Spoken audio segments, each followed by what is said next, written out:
Have you ever heard about OCD? OCD means Obsessive Compulsive Disorder, which is a disorder in which people have recurring, unwanted thoughts, ideas, or sensations that make them feel driven to do something repetitively, such as hand washing, checking on things, or cleaning.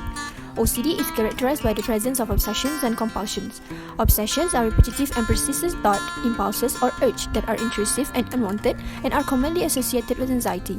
Compulsions are repetitive behaviors or mental acts that the individual feels driven to perform in response to an obsession according to rigid rules or to achieve a sense of completeness.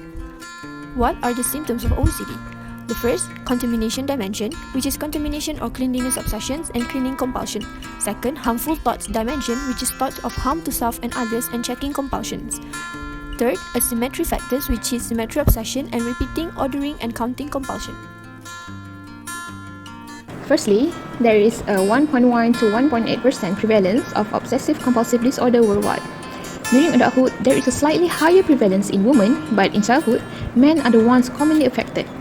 And according to Norma Chedin and colleagues 2019, OCD affects 1% to 2% of the population in Malaysia across all ethnic groups and affects both males and females.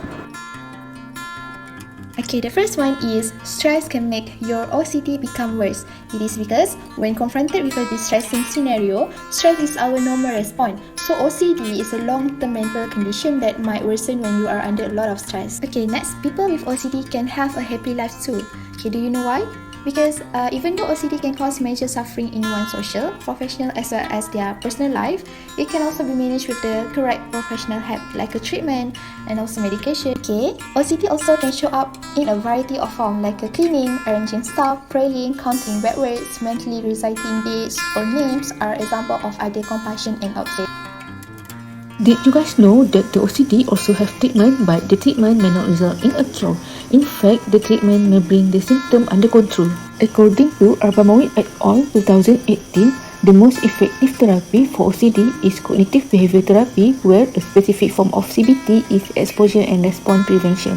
As for medication and antidepressant include chlorpheniramine, fluoxetine, paroxetine, and sertraline is used to treat OCD.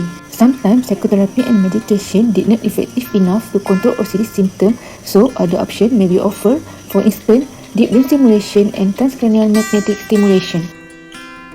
To conclude, obsessive-compulsive disorder is a common, chronic and a long-lasting disorder in which a person has uncontrollable, recurring thoughts and behaviors that she or he feels the urge to repeat over and over. For your information, this disorder should be taken seriously, and as a person with OCD tend to have anxiety or distress and interference with a person's normal routine. Please spread the awareness of never self-diagnosing ourselves with this serious disorder, because you will not realize that this disorder really makes a person debilitating or suffer mental illness. Take a note that a person who is having OCD can be cured with good therapy and can live a happy and healthy lives.